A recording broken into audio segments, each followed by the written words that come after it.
In order to get better at chess, you will need to learn notation, which is often referred to as the language of chess. Every square on the chessboard has a name, which is actually just its coordinates.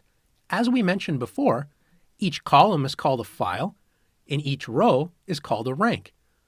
Every file in chess is given a letter, starting with the letter A on the left side of the board and going all the way to the letter H on the right.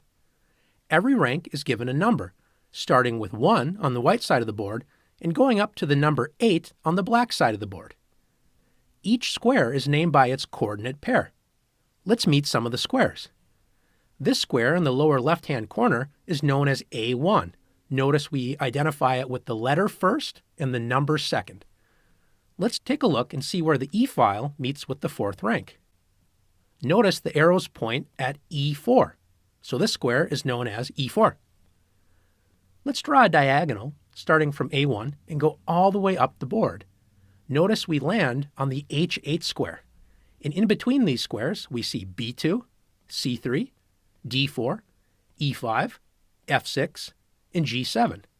Together, this is known as the A1 to H8 diagonal, because the diagonal begins on A1 and ends on H8. Now that you've learned how to label each square on the chessboard, it's time to learn the notation of actual chess moves. Each piece has its own letter for chess notation. In this example, the king's letter is a capital K. With white to move, let's say the king is going to move to the E2 square. The way we describe that move is by saying the piece's letter first, which is capital K, then the square it moves to, E2. Remember, a piece always begins with a capital letter, and the square is always lowercase.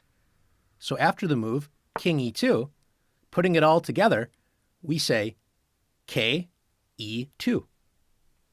Let's say black wants to play King to D7. In this case, it's the same idea. Capital K, lowercase D7. So piece, then square. K, D7. We will use the same idea for all the other pieces.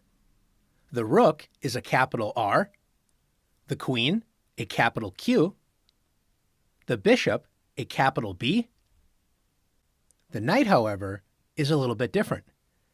Since the capital K is already used for the king, we use a capital N for the knight. For example, N E6. Finally, you may think that pawns are a capital P. In this case, pawns are only written as the square that they move to.